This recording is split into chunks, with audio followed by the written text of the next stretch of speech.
Hello lovely people, ఎలా ఉన్నారు అందరూ? నేను మీ విజయ్. ఇవాళ నేను మీకు బీట్రూట్ పచ్చడి. అవునండి, బీట్రూట్తో ఎప్పుడు కూరలైనా పచ్చళ్ళు కూడా చేసుకోవచ్చు. చాలా టేస్టీగా ఉంటుంది. తీయ తీయగా, పుల్ల పుల్లగా, కారం కారంగా, అద్భుతమైన రుచితో ఉండే ఈ బీట్రూట్ పచ్చడి ఎలా చేయాలో నేను ఇవాళ మీకు చూపించేస్తాను. గబగబా వీడియోలోకి వెళ్ళిపోదాం. చకచకా చూసేయండి, టకటకా చేసేసుకోండి. ఈ బీట్రూట్ పచ్చడి అన్నంలో నెయ్యి వేసుకుని వేడి వేడి అన్నంలో కలుపుకుని తింటుంటే ఇంకా ఏమీ అక్కర్లేదండి. బీట్రూట్ పచ్చడి మాత్రం ఉంటే చాలు, తినేయచ్చు. అంత టేస్టీ బీట్రూట్ పచ్చడి ఎలా చేయాలో చూసేద్దాం. కడాయి వేడి చేసుకుని 2 స్పూన్ల నూనె వేసుకోండి. తర్వాత ఒక గుప్పెడు పల్లీలు.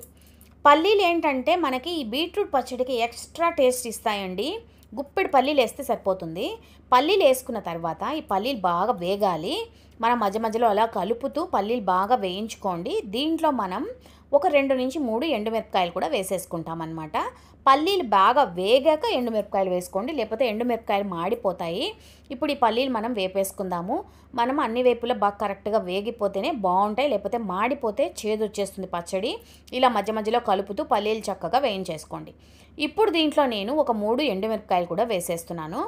ఎండుమిరపకాయలు వేసాక ఎక్కువసేపు మనకి నూనెలో వేగితే మనకి ఎండుమిరపకాయలు ఘాటు వస్తాయి, మాడిపోతాయి అన్నమాట. సో ఇవి ఒక 2 నిమిషాలు అలా వదిలేసిన తర్వాత దీంట్లో మనం ముందుగా ఏం చేసామంటే ఒక పెద్ద బీట్రూట్ తీసుకుని సన్నగా తురిమి పెట్టుకున్నానండి నేను.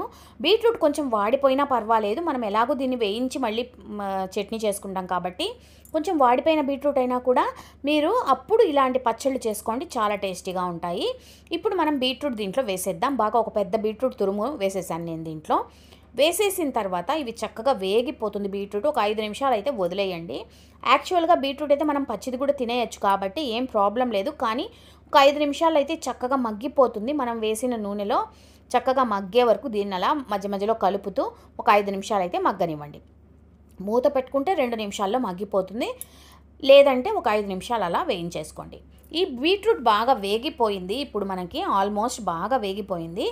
మనం దీంట్లో ఏం చేస్తామంటే ఇప్పుడు ఒక 4 ఎండు కొబ్బరి ముక్కలు, ఒక 3 వెల్లుల్లి రెబ్బలు ఇవి దీంట్లో వేసేద్దాం. వేసేసి మరోసారి వేయించేసుకుని స్టవ్ ఆపేద్దాము. ఇప్పుడు ఆల్మోస్ట్ ఇవి బాగా వేగిపోయింది, బీట్రూట్ చక్కగా వేగిపోయింది.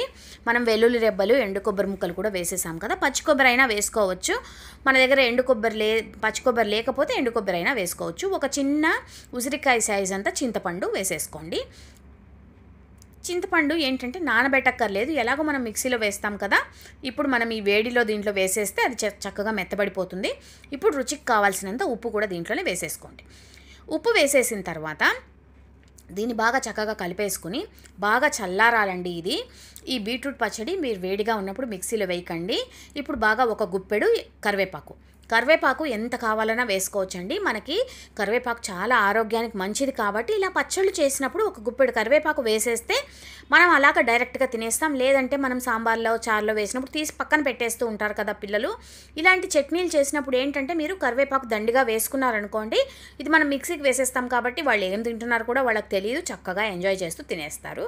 బాగా ఒక గుప్పెడు కరివేపాకు కూడా వేసేసుకున్నాను. ఇప్పుడు మనం దీన్ని మిక్సీ వేసేసుకోవడమేనండి. దీనికి పోపు అస్సలు అవసరం లేదు, ఎందుకంటే ఇది బీట్రూట్ ఆల్రెడీ మనకి బాగా అన్ని పల్లీలు అన్నీ దీంట్లోనే వేసేసాం కదా.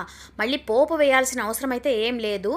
చూడండి చక్కగా బీట్రూట్ పచ్చడి మంచి కలర్, ఎంత బాగా ఉందో అండి, టేస్ట్ చక్కగా రెడీ అయిపోయింది. ఇప్పుడు మనం దీంట్లో ఏం చేస్తామంటే ఒక పెద్ద ఉల్లిపాయ చిన్న చిన్న ముక్కలుగా పచ్చి ఉల్లిపాయలు తరుక్కుని దీంట్లో కలిపేసుకుందాం.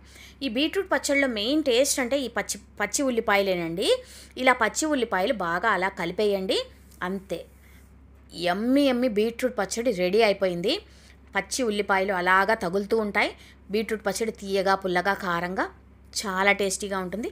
తప్పకుండా ట్రై చేయండి. ఎలా వచ్చిందో నాకైతే చెప్పండి. ఉంటా మీ విజీ.